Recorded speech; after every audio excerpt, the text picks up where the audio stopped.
Welcome to the Animation Addicts podcast with the Rotoscopers. Woo! We're so happy to have you guys here. My name is Chelsea Robson, along with my amazing co-hosts. We've got Mason Smith Hello. and Stradling. Morgan is having some issues with her audio right now, but she will be joining us as we go once she gets that figured out. So we only need about 15 things to work. We only need like 15 to 20 things to work perfectly all at the same time, exactly when we want them to. So this is unfortunately just how it works sometimes. We work with it. We move on. So who are the Rotoscopers and what do we do? Well, the Animation Addicts podcast, basically what we do is we sit down, we watch an animated film. It could be past, it could be present, and we discuss it. We kind of go over everything. And that is one of our favorite things to do. And the fact that we are coming up on so many, oh, wow. I can't believe we are almost come here like a month or 2 months, 3 months from now. We're going to be hitting our 5-year anniversary of doing these. Whoa! Can you believe that? Holy Mason? cow! Yeah. Lots of good stuff. Yeah. So 5 years, and incidentally enough, okay. So this is episode 134, but this originally should have been episode 23.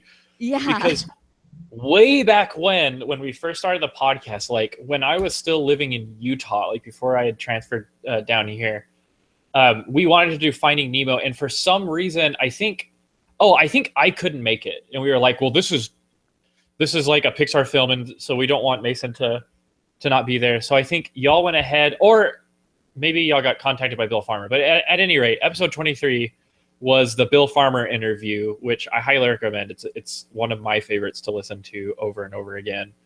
And yeah, and so we kind of shelved this episode.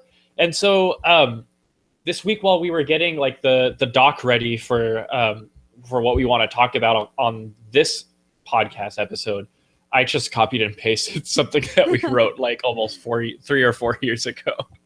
This is 4 years. Still works. I still feel the same way about Finding Nemo. That's right. This is our Finding Nemo episode. It's been a long time. It's been a long time coming. And let me tell you now, the hype for this episode has been larger than normal.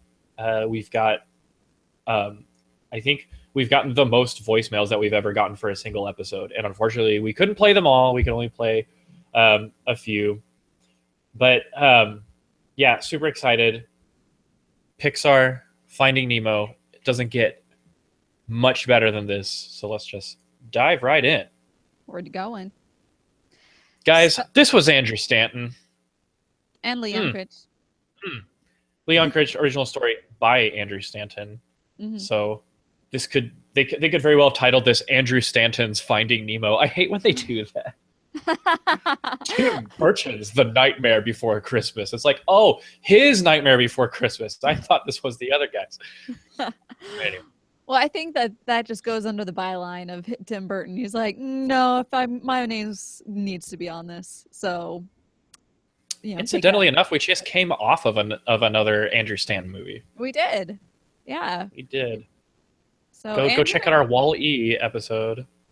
Andrew's got so many great things, and I've actually listened to recently an interview with him where he just was talking about how he kind of got started. One really fun thing how he got started, he was just a student animator, and he had this like one video that got to go on the circuit of all of these student video things, and so he was like just riding that for a really long time, and he almost like he was just doing other things too while he was trying to get into directing and trying to get into different studios, and he was just almost like doing just random nothing jobs until he finally was able to get in and meet up with John Lasseter, and they became friends. And then the rest of his history is he was part of one of the pioneers in Pixar. So yeah, I would like to say, okay, so Pixar had just come, well, their last film before this was Monsters Incorporated, which I've actually never seen it in its entirety. So I know I went and saw Monsters University, but I know what Monsters Incorporated entails. Like I know all the like major sequences and stuff. I've seen bits and pieces, but I've never sat down and watched the whole entire thing. But we've got Monsters Incorporated, and then we go into Finding Nemo, and it's almost like their work and the visuals and just Pixar in general just launched itself into a completely new sphere. Just comparing how the characters look and the visuals, which were still impressive in Monsters Incorporated, but just looking at how they changed and how they improved, and taking such a visual challenge like underwater with fish, which a lot of people, which we'll talk about with the voicemails, but no one had done a CG underwater film like this before. We're going to talk about another all CG underwater film that came out around the same time. But I really think this launched Pixar into a new era. It did. Just the power and just the hype. I feel like this one was one that added way more.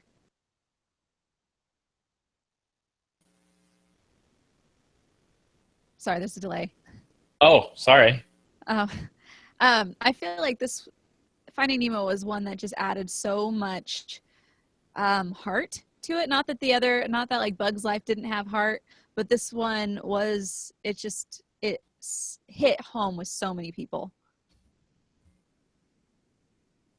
Yeah, I really think it did, and it does. It really affects people. I dated a girl in high school who she put this film on every single night of every week to go to sleep, and she was a psychopath, and she literally left me for World of Warcraft. But we but basically, like, that's just the power of it.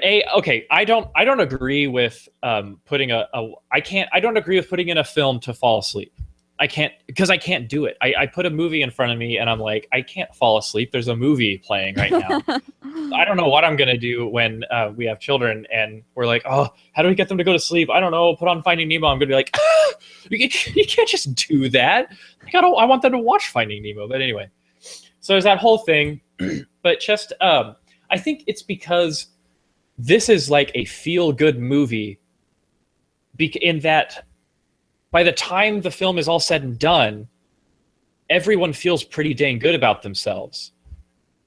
Despite the fact that this film is like almost an emotional roller coaster. Euphoric, eh? Almost.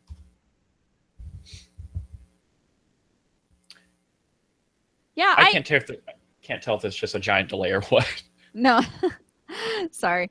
Yeah, it's just this one, everybody, critical response. This is actually one of the very first movies that I remember caring about what a critic said. And I was like, oh, that movie just came out. Let me read, what the critics thought about this.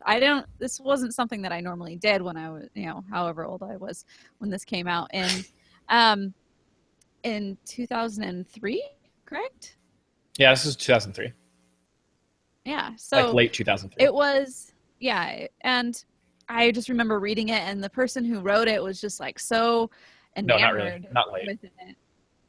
And I was like, oh, I guess I will go see this movie. And I just remember totally loving it. But critics, on Rotten Tomatoes, this has like a 99% rating. Yeah, 99%, really high audience rating for critics, and then 86 on audience. Yeah. So for whatever reason, audiences weren't totally enamored as much as the critics were. They probably brought like a 2-year-old kid who cried the whole time, and then they blamed Pixar. But anyway, probably. Let's talk about money, because that's what animation's all about. So the budget for this was $94 million estimated. It had a strong opening weekend in June 2003, so not late 2003.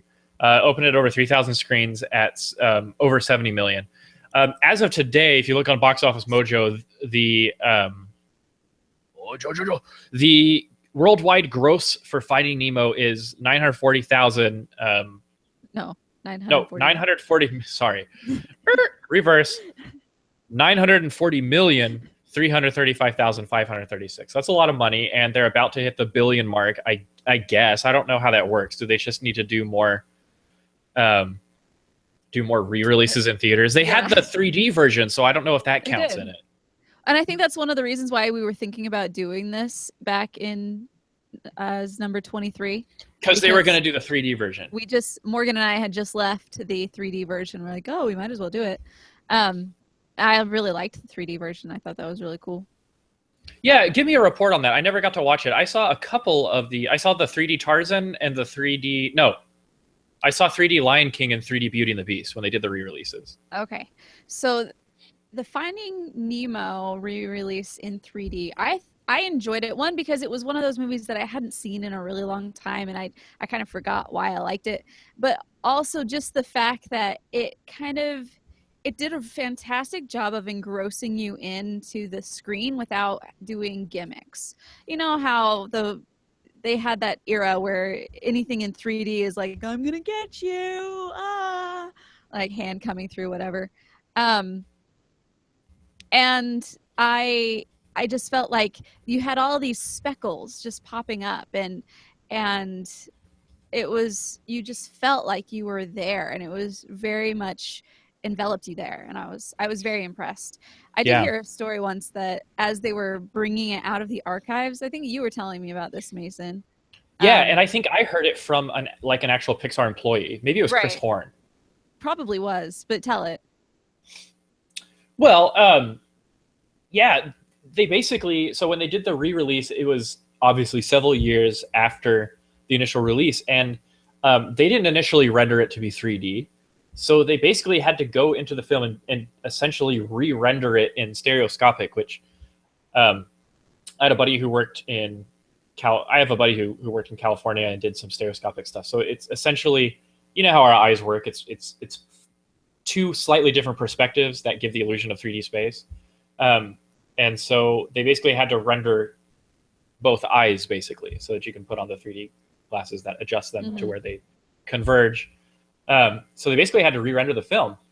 And to do that, they had to literally resurrect some old shots that just hardware-wise and software-wise were just not compatible with their system anymore. And according to Pixar, it was a royal nightmare getting all these files back into compatibility and getting back into their shots and being able to even open them in their animation software and then re-rendering it. So we it was a lot of work to do the 3D version, that you can't just press a button that says make it 3D. Well, maybe you can now, but they couldn't just press a button and make it happen. But yeah, just like you were saying, the immersion. And I think this is where we started, it's not where Pixar started to do this, but this is where we really started to notice how much Pixar does their research. And research and development at Pixar has kind of reached this legendary status because they really go to great lengths to really make an authentic universe or world for their films. Would we go as far as to say we are submerged? Well, I would say that, definitely. I'm sorry, I'm super funny. I'm trying to think of some aquatic puns. I didn't know we were opening that floodgate. But all right. So when you look at the visuals for the film, even though it was 2003, it's still a masterpiece. It's still just a masterfully crafted piece of animated film. And it's absolutely beautiful. And I remember when I wrote this original doc around the time Brave came out, and I was saying that the visuals actually rival those of Brave. That's an incredibly ignorant statement because I don't understand how the technology actually evolved from Finding Nemo to Brave. So obviously the technology improved, but man, they just went all out, and it is still a beautiful film regardless of the time that has lapsed. So a couple of tidbits for you just to show how much research that they did. John Lasseter, he got the entire pre-production or like early production crew to be scuba certified and actually do dives themselves in the Great Barrier Reef to find out what it looks like. That's pretty cool.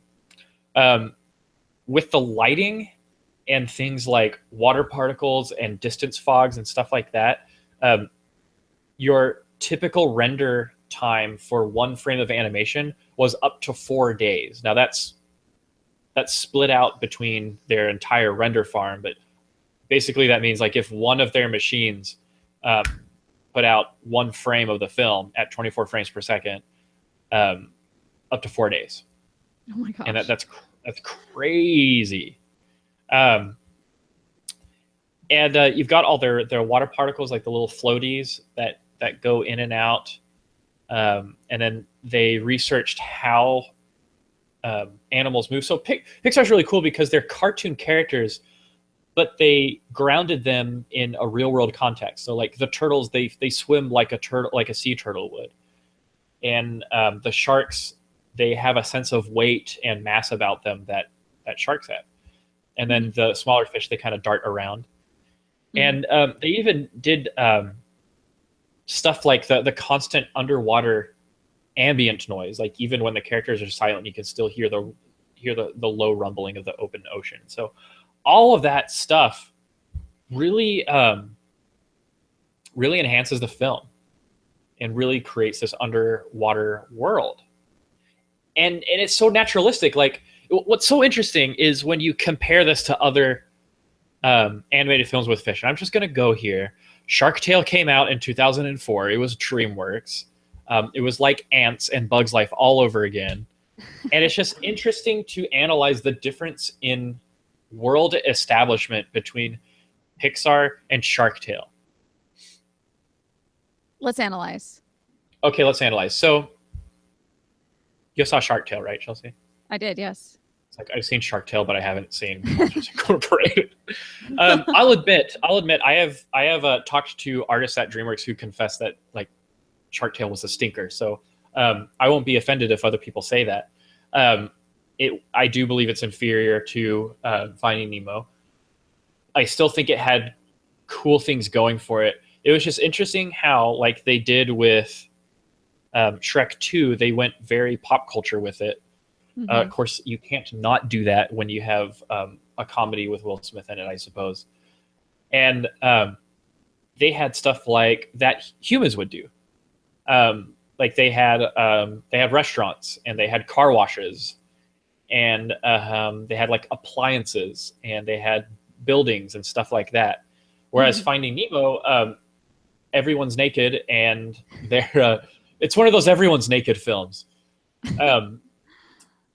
And they have references, but they're not pop culture references. And furthermore, they're still in a natural setting. Like they still get eaten the old-fashioned way. They're still in danger the old-fashioned way. And they live in coral and they live in stuff like that. They just happen to be able to talk to each other and communicate. And you also had Robert De Niro. Yes, you had Robert De Niro, and they had that whole kind of Godfather, Scarface, the typical mob film thing going. I wasn't. The thing about Shark Tale, it was like, and I guess comparing the two, it was they were still very much set on the gags, the jokes, and then the little puns and whatever over here. While Finding Nemo, it had its fair share of that for sure. But it was definitely, they focused it a lot on the human element, the relationship element over here. So I think that is one of the main things that helps this movie so much be so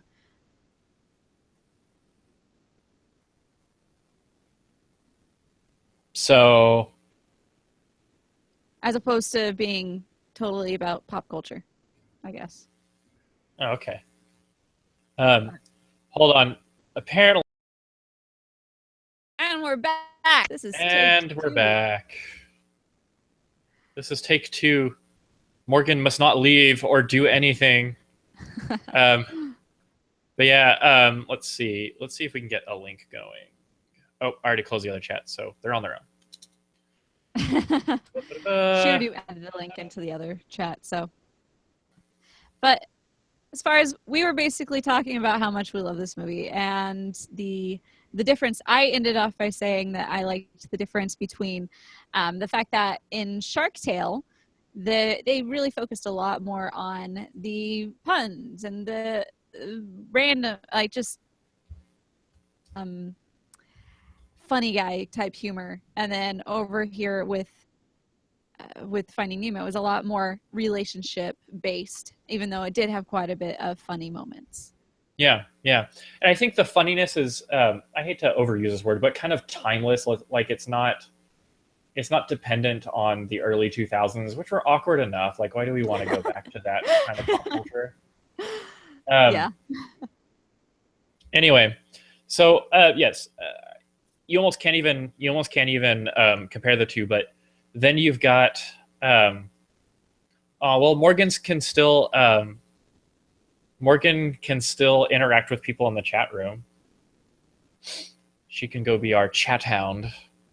Go away. But anyway, Finding Nemo just has a lot of heart, and I think it's a little more relatable. And that's all I'm going to say about it. Mm-hmm.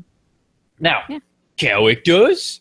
You got Albert Brooks and the indomitable Ellen DeGeneres as Marlin and Dory. And I don't even think they had to make Finding Dory, but Dory basically makes this film. Like, yeah, Ellen DeGeneres is like a comic genius when it comes to this type of character. And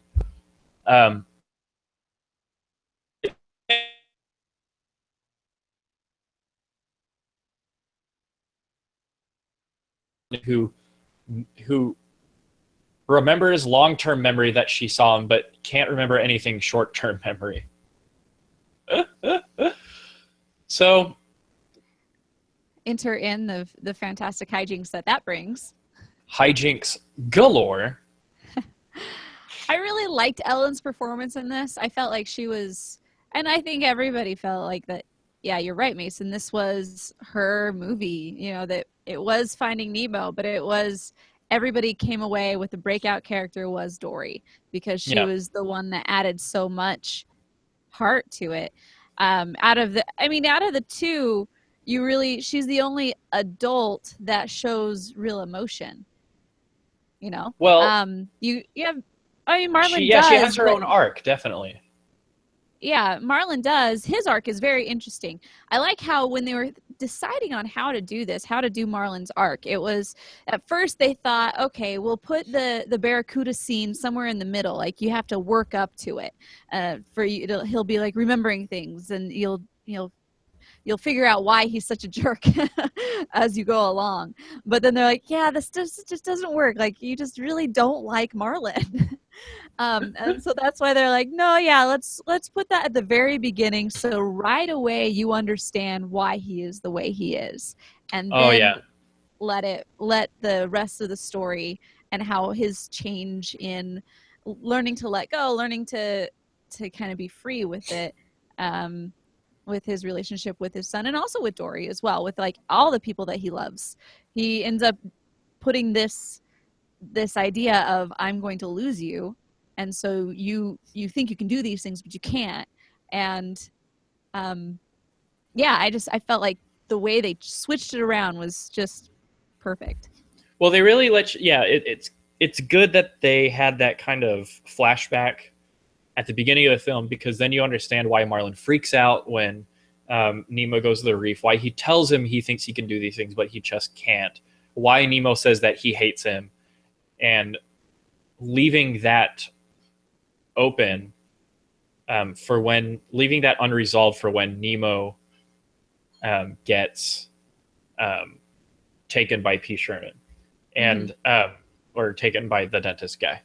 But I really think that Marlin and Dory's relationship is one of the most entertaining parts of the film for me. Like, this is like, they do this all the time in animation, but they basically pair the most unlikely duo together, and how could they ever get along or learn to function? But it just works by the end, to where at the very end, Dory confides in Marlin that she feels like she's home, and that she can remember again when she's with Marlin. Isn't that cool? Of course, they made that a totally different interpretation when they did Finding Dory, but just looking at Finding Nemo. I think it's really sweet, the relationship they have. And this was something I wrote back in 2011 or whenever we originally made this doc. But this was Mason's big question of episode 23 way back when. But Marlin and Dory's relationship, is it love? Is this love that I'm feeling? Is this the love that I've been searching for? It's not a love story, but could it happen? Obviously, people ship Marlin and Dory. Well, it's easy to do so just because it's like, I don't know. It's one of those like, you have two different species. That's just not going to work out. Oh my gosh, this is great. I just Googled Marlin X Dory on Google, and make sure you have family filter turned on. But oh my gosh. Basically, the only way they make it work is these DeviantArt artists turn them into anime characters and then have them in love. And it's why I just, fan fiction and fan art is just a completely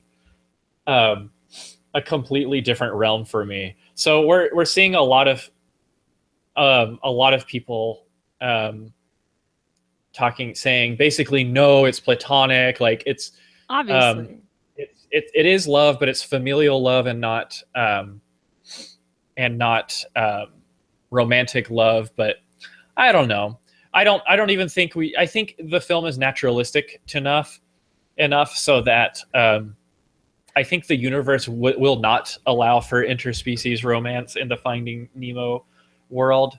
But I think a lot of people, including myself, would just prefer to see a deep friendship love between them, or a family love. But now that Dory has found her family, what use has she for Marlin? But I guess they're just really good friends, you know? It's all family in that point. I think you just all throw them all into one big pot.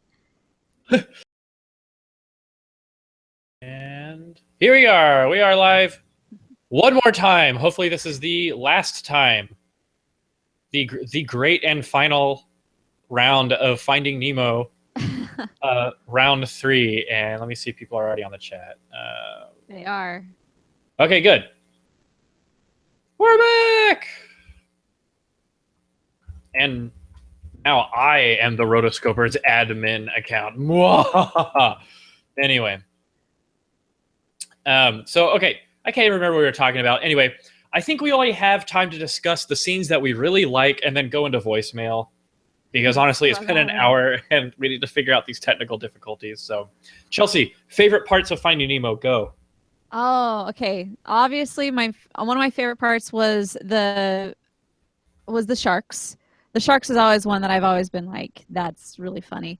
When they go deep in the deep ocean where they see the fish that has the little light at the front. And then also the other one is with Crush and the surfer turtles. Those are my top 3 that I always come to mind. Okay. I really like the meeting the sharks. Mm-hmm. He's like, hello. Escape. It has been 3 weeks since my last fish. On my honor, or may I be chopped up and boiled into soup. He's an inspiration to us all. One of those guys is Eric Bana, who's like an Australian, but he commonly plays Americans, I guess. But anyway, I like that part.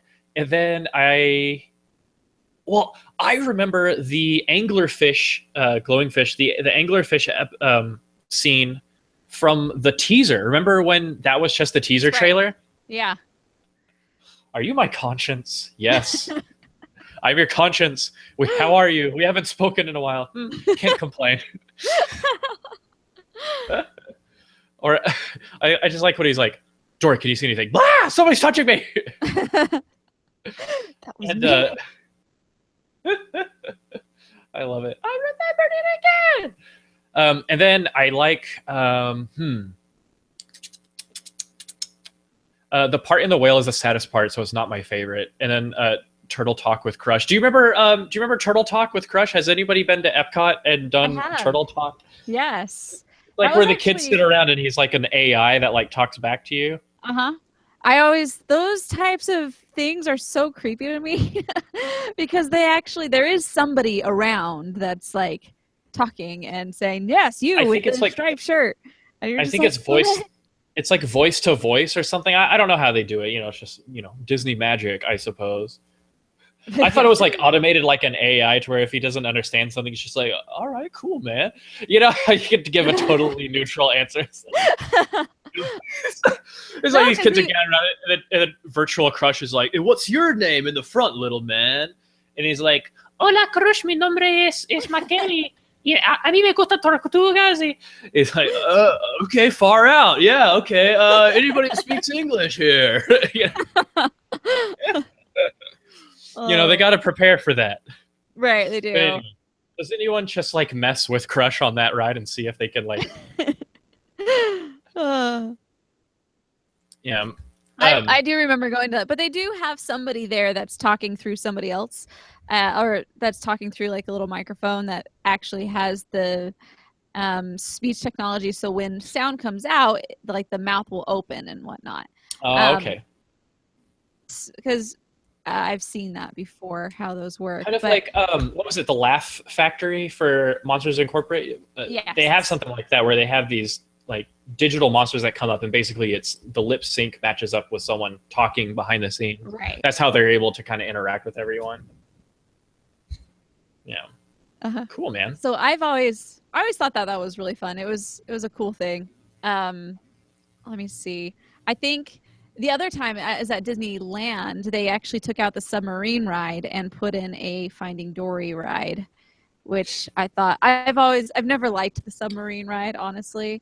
I don't think I've ever been on it. This is with the whole ears thing, and I'm like, I can't. There's too much pressure. I need to get out. You got to have the ears. Oh, just the air pressure? Yeah. Oh, that's weird. Because they put you underwater, and they actually close it and move you around. So you're under. I don't know. I just the barometric pressure. Yeah, submarines scare me. Yeah. Yeah. So, and then I really like all the interactions with the fish tank fish. Like the poor things, they're trying to hold on to the last little bits of sanity that they have, and having a really hard time. That's true. Really having a hard time with it. But man, it's just it's this emotional roller coaster, and just the tale of like, it's like the whole ocean is there. It's them against the whole ocean, but Marlin at first, and then Marlin slowly starts realizing that the world isn't the horrible place. It's not necessarily the horrible place that he thinks it is, and that he's so afraid of on Nemo's account. Right. He has friends, he has allies, and people that are pulling from him. And there's this cool montage where practically everyone in the ocean is talking about Did you see Marlin's that? journey. Yeah. He's looking for his son. He's going on I love the dolphins. And like those are cool gags. Like those are animation gags that actually work. That you don't have to make some sort of hip hop reference to be current. But in the ocean, everything's current. So. Oh, just keep them coming. Keep them coming. But can't you just see? Turn that spout on and just let it flow. Yeah, I don't want to just brine here, but anyway, what do we got here? Yeah, there's such strong themes. Yeah. Okay, what are some themes you got? Well, you've got isolation. Like Marlin is a rock, he is an island, and he does not let anybody in, because the last time he let someone in, he ate his wife and ate all his babies. And so Marlin's feelings are portrayed with like really frightening photography. Like they really isolate him, make these long shots like he's alone. They set him apart from everyone. Then his world starts to get a little warmer and a little more close, like interaction wise, when he meets Dory. And then just the grief of what happened, and then like his struggle of finding his son, but he also has to let go. Mm-hmm. Like Dory, who can't remember anything, is the one to tell him it's time to let go. And in his like moment of greatest peril, like he really had to make a leap of faith. And the whale was actually their friend. It's so great. Thank you. Oh, we Yeah. didn't have a whale contest. Maybe he speaks Orca. Whoa! She gets like really brutal. Great. Oh, man. Well, I mean, of all of the themes that I got out of it, there was definitely the theme of letting go, letting the child grow up. Also the theme of, being open. Well, I mean, the two together, you had Marlon and Dory together. Yeah. I feel like their combination, it really, even though can't remember anything and he can only remember, and so I think there's a good balance in between there, like knowing when to forget, knowing when to not let things touch you, because that is the reason why she's always so happy. She's always just going to the next thing, like, oh, she's blissfully unaware of everything that's going on around her, which, in a lot of ways is good, but I think there's that happy balance between the two as well. Yeah. Very cool. Well, in the end, it's this emotional roller coaster they put us on, because even when he has found Nemo and he's together, all of a sudden they're in a fishnet because we got to make some sort of statement about the environment because it's Pixar. But yeah, and even after that, even after they get him out of that, and you think that all is well, it looks like Nemo is dead, and then he's not dead, and then everything's fine, and then they can all go home. But man, it's just like with our emotions. Yeah. And it's the same thing with how they did it with Finding Dory too. Like there could have been like 3 different endings through this whole journey. It's like the journey is never done. And it's interesting. It's like I'll give a free pass to Pixar, but in other movies and series where like my emotions are manipulated by the showrunners, it's the reason why I stopped watching The Walking Dead. I just can't get into it because I'm like, God, where are you going with this? Yeah. But they made it work, and Andrew Stanton likes to do that, because with Wall-E, it's like you thought that he was dead. No, you didn't think he was dead. You thought that he was like brain dead at the end. You thought his memory got reset, or at least put into Spanish mode when Eve reset him. But man, these cliffhangers and stuff. But in the end, like everything is all hunky dory at the end, and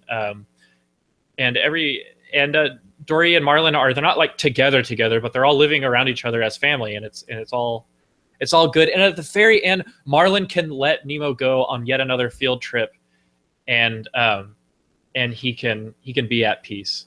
Well, and then not only that, Nemo is the one who accepts Marlon for his story too. Like he's the one that, like in the chat, I believe it was Ryan Pareto, he mentioned, it was like, had that moment where we said, I hate you to our parents or whatever, because that's just how the 5-year-old in us is, or if we're 15 or something like that. I never went through the teenage phase of like, nah, like throw myself on the bed, but there's that moment where the child also comes to respect the parent more, and it has less it's just less thinking of themselves is really what it is. Because in all different phases, I think you do kind of go through each period of time where you don't understand how to deal with the parents' view of you and your life and what they think it should be versus you, and thinking how the world should be around you. So I think it's interesting. I can't wait till Nemo hits puberty. Then we'll have Finding Nemo 3. It's yikes. Then he'll be totally finding emo. Oh, fantastic. Anyway, let's do a quote off before we hit the voicemails, and then I think it's time to wrap this up. This has been a cursed episode, bewitched, if you will, and I just wanted to. We did just pass the day. It is the Day of the Dead, so. Sorry, I jumped right into Dracula music. I don't know what Day of the Dead is. Anyway. I really like at the beginning where he's like, "I'm obnoxious." I really should say that more. I'm obnoxious. Escape. Hey, that's really funny how it kind of looks like the word escape. It's spelled just like the word escape. Oh, in that same sequence, a little chum for chum. Uh, All right, give me another one. What are your favorite quotes? My another favorite quote is going to be, well, there's always that group of schoolfish, and he inks himself. Pass the butter. Oh, you made me ink. Let's see. Here's Brucey. That was really good. Yes. Let's see what else. After that one, I had shark bait. Ooh ha ha. Shark bait. Ooh ha ha. That one's really good. Shark bait. Ooh ha. Okay, no, for the shark bait. Shark bait. Ooh I do. Oh, and the same group of fish. He just grabbed the Reader's Digest. We have 4.2 minutes. It's like they're so into what happens at the dentist because that's all they have to look at. Darla. That's Darla. Oh, he's been favoring that one recently. They're talking about the different drills he used. Yes. Mine. Anyway. Mine. Yeah, we got a beach towel. When we went to Walt Disney World, we got a beach towel of the seagulls, like the concept art drawings of them. It's really cute. Oh, really? Oh, the crabs. We're already half empty. I'd say half full. Anyway. Well, so many good quotes. These are amazing quotes, yes. All right. Final thoughts? This was really good. Do we rate it before the voicemails? Yes. Okay. We have no Twitter question. I'm sorry. Maybe we do, but I'm not on Twitter anymore. But since you guys have been so patient, and since you guys have stuck with us through 3 rounds of this podcast, made it to the final round fight. I'm going to treat you guys with this, and I'm going to say, and I'm going to argue that Finding Nemo by Pixar is just about the perfect CG animated film. It is comparable to Lion King, and I therefore give it a 5 out of 5 star rating. Finding Nemo is about as close to perfection as you can get. Them's fighting words. You heard it on the You heard it on the Rotoscopers. I give it a 5 out of 5. All right, for me, I'm even going to write it in the doc. 5 out of 5. For me, I remember the time that I went in to see this for the 3D screening. It had been so long since I had seen it that I really kind of forgot how much I liked it, and I forgot how funny it was, and just all the little story, how it just weaves it all together. I'm not exactly sure why it doesn't have quite of a I'm not exactly sure why my memory doesn't show it as being so high on the retail, like rewatch value. I'm not exactly sure why it doesn't come up as high for that, but that does not mean that I don't think that this was also a 5 out of 5 movie. I got everything out of it. I felt like every part of it was the pacing was really well done. It also has, as we were talking about, a lot of themes. It has a lot of different ways to think, and honestly, as it was really geared to as a story and heart, and has a lot of emotion that everybody ends up feeling, and you feel for the people. And as we were talking about earlier on, how all of the different there was so much that technology out of this was so well done, but at the same time I never saw the technology at the time. I saw the story, and that's one of the quotes that we failed to mention of Andrew Stanton. He said that, if we're doing our job right, or who was it that said it? Don't quote me on who said it, but somebody said, if we're doing our job right, you're not going to notice the technology. You're just going to feel the story. And I feel like they got it. And that was really what I got out of this film. So Very good. 5 5 out of 5. Morgan on the chat, you can still give your rating. But yeah, very, very good. And let's go into los voicemails. So, like I said, we had quite a few. way too many voicemails to put on the show for a single episode. Well, Morgan says 5 out of 5 also. So this is a triple 5. Bling, bling, bling, bling, bling, bling, bling, bling, bling. When has this ever happened on the Rotoscopers? Y'all didn't even give Lion King or Over the Garden Wall 5 out of 5. I gave Lion King 5 out of 5.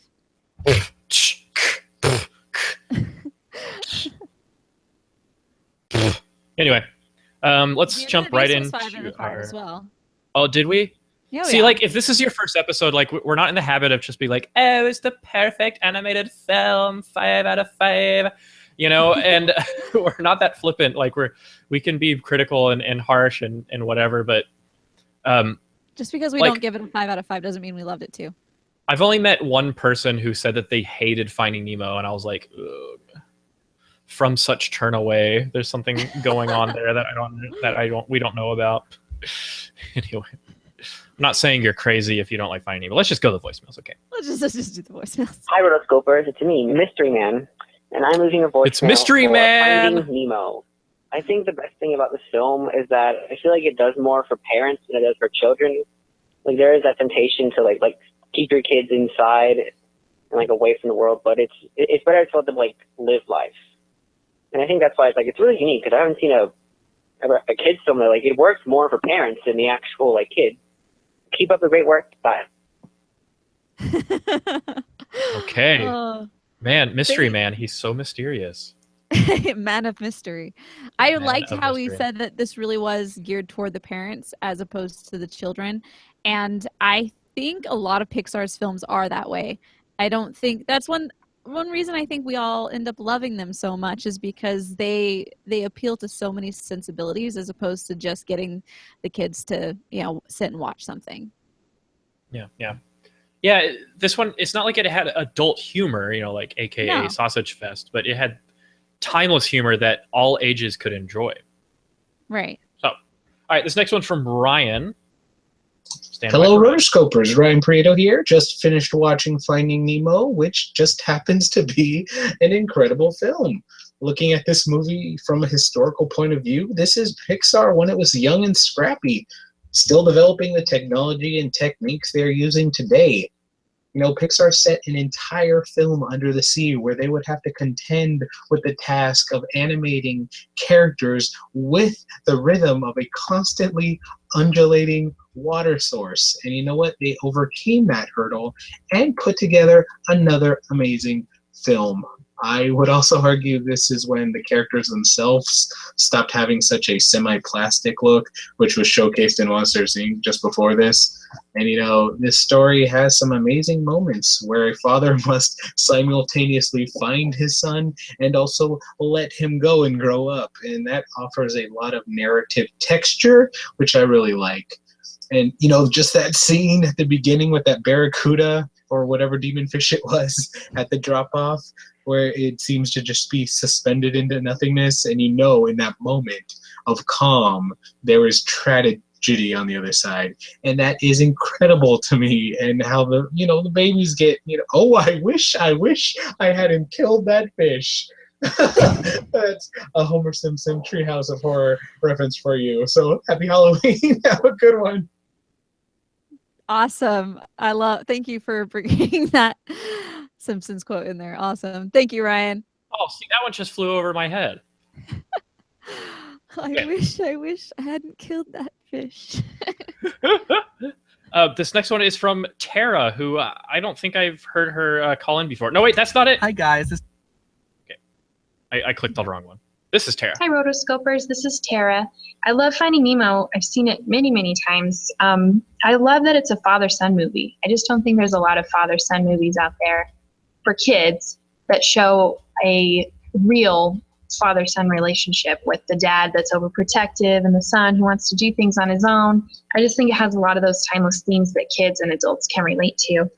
Dory's kind of my hero because I'm really forgetful like she is, and I also tend to get discouraged easily. So when I'm having trouble at work or when I'm having trouble at home, I just sort of sing to my head, just keep swimming, just keep swimming. And I know that's kind of cliched, but it helps me keep going. Also, I love Darla. She's basically what I was like as a kid. So if there's hope for me, then there's hope for Darla. Anyway, those are my thoughts about Finding Nemo. I just want to thank you guys for doing the podcast. I am a teacher, so I listen to it while I grade, and it makes it like way less boring. So thanks, guys. Bye. Thanks, Tara, the teacher. Tara, the teacher. Glad that she liked it. This next one is from D-Lan. Hi guys, it's Dylan, and I'm in a very suitable place right now. I'm at Duxbury Beach in Massachusetts, and you guys are reviewing Finding Nemo. I believe this is part of the original table meeting where they discussed all the future Pixar movies like Toy Story, Monsters, Inc., and Ratatouille, and all the other now classics. And I think this totally deserves its place upon the Disney classic shelf. Seen the movie a billion times, and I remember when it came out in 2003, it was just so huge. I remember it being like almost Frozen or Lion King huge. It was everywhere, and every kid knew every word to it. And it was just so good. And then they took such a step up in the animation in the 2 years between Monsters, Inc. and this. I remember being impressed even as a kid. I also remember having my first root canal planned for the next day after this. So the dentist scenes kind of traumatized me. My dad thought it was funny. I didn't think it was funny, but nevertheless, it's still such a good movie. I also love the themes as far as like, especially with Marlin and Nemo, as far as a father like suffocating his son with like safety and love and just trying to protect him when he's actually kind of ruining their relationship in the process, but it's all done with love. Like I can relate to that with my dad, and I'm sure so many other people can relate to that with somebody in their life, and Pixar knows how to get you in the heart there, Thank you so much, guys, for reviewing this and adding to your ever-growing. Thanks, Dylan.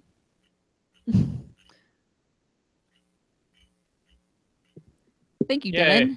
Dylan. Okay, this next one is from Jeremiah, who was a bullfrog. Hello, Rotoscopers. It's Jeremiah calling about the film that immortalized the words "mine, mine, mine." This movie, doesn't it make you smile when somebody says, let's watch Finding Nemo? It's just that kind of movie. It's always the right time to watch it. And it's special to me because I'm a marine biology fan, and it's interesting how completely unexplored the ocean is. So when you consider that it's this frontier that's beautiful and huge and vast and so much to discover, and you're always astonished, what? That study hasn't been done? I mean, we're kind of distanced from it, So we see a lot of movies about dogs and cats and birds and people because that's what we know. And there were no movies about fish until Pixar made Finding Nemo, and then suddenly there were a lot of movies about fish.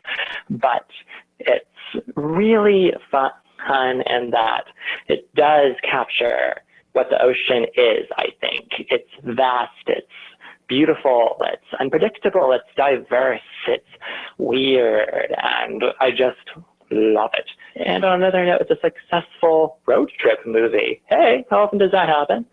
And it's just really a fun Pixar masterpiece. Cute, charming, exciting. Did I say cute? I'm not allowed to say that. Oops. And I give it 4.5 stars. I want to say 5, but no, 4.5. I'm firm. And I'll talk to you guys later. Look forward to hearing what you have to say. Thank you very much, Jeremiah. He could not, out of good conscience for himself, give it a 5 out of 5, but it's okay. We did. Interesting. All right. And then here's our last voicemail for the evening. Hey, Rotoscopers, Simon here from France. So Nemo, yes, for me it's a nostalgic movie with a nice lighting, a great attention to detail, and 2 strong points. First, the narration, which is really clear. Even if there's a huge amount of characters, if there's a lot of stuff going on, we're never lost in the narration. It's always really clear. And 2, the character design, which is really, really on point.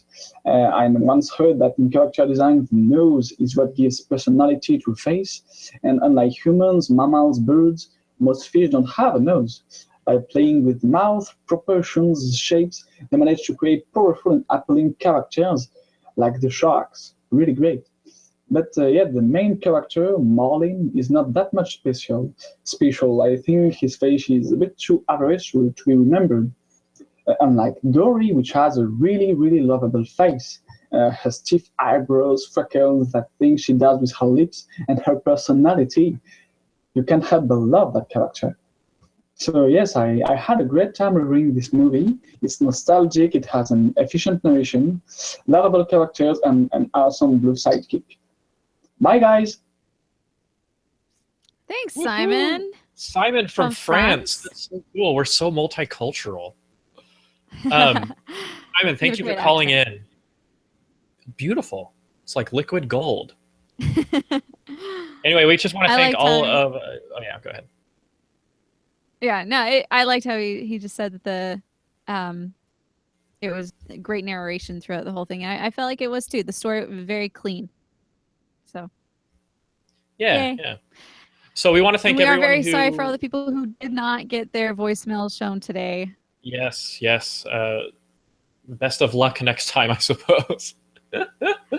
If this keeps going, then we're gonna have to not promise that your voicemail will be heard on the episode, which will be sad, but also kind of cool. But anyway, very cool. All right. Well, thanks everybody for listening. This has been a tough episode. Of course, we hope that Morgan will get her audio stuff figured out so that we can all three of us be together. But this was a monumental episode because I think it's been a long time since we've all done like 5 out of 5 ratings. Yes. Yeah.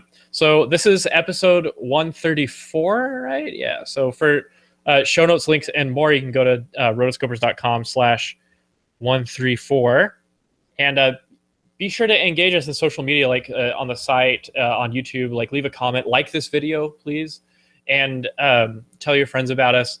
And also, even though we are plagued with technical difficulties, this like whole video format is in all these extra things that we've been doing for like the past year and a half, I suppose, is all because of our fabulous patron subscribers. And if you want to learn more about how you can support the Rotoscopers by being a patron, you could go to rotoscopers.com/patron or rotoscopers.com/patreon.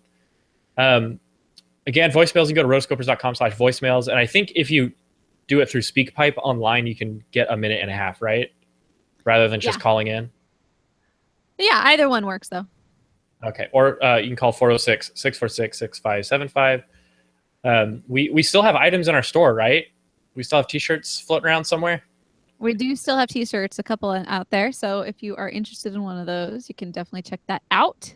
Pick them up, please. And you can find us all over social media.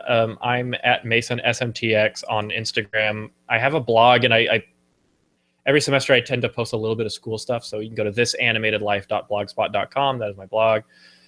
And at Chelsea Robson for her Twitter. She has a website, chelsearobson.com, Instagram and Snapchat.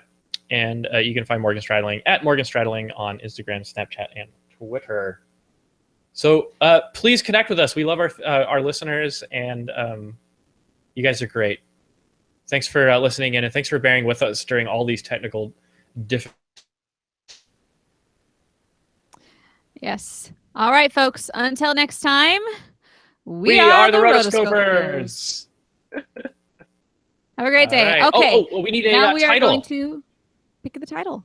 So I will be going through and editing all of these things together so that when it is posted on Friday, you'll be able to listen streaming and without any problems, and it'll sound beautiful, as though this problematic night of ghosts in the websites did not happen. So the Bewitched episode. The Bewitched episode. What do you think we should do? Say you won't. Say you'll do what I don't. Say you're true. Bewitched anyone? Did anyone listen to them in the 90s? Oh, God.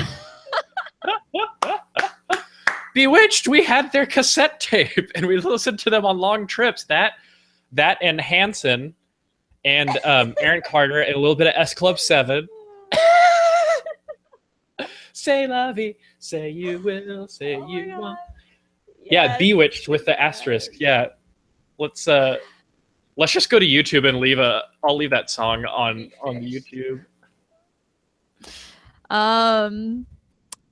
The Submerged. We could do we did a couple puns in there. What else did we do? We were talking about water particles enveloping you. Day of the difficulties. What did we talk about? Morgan likes be fished. Be fished. Okay, I can say the episode. You can say episode 134, Finding Nemo, the Bewitched episode, and I'll be like, don't you mean the Be Fished? Okay. Or we can do. Well, that's the thing, though. Like I'm editing all this together, so you won't have that issue. Like people will be say like, the 5-star rating extravaganza. Let's see. Aqua puns.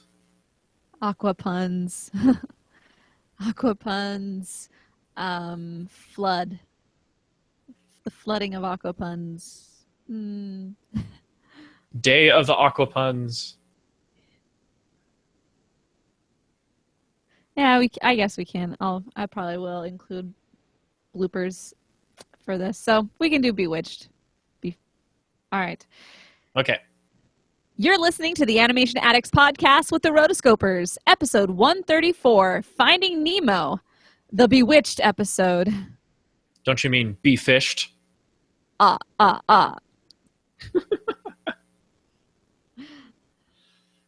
right. That is going to be it. Thank you guys for joining in. Thank you for joining in and for being so patient with all the crap that happened. So anyway, watch the music video I put in the chat. All right. Have a great day. See y'all later.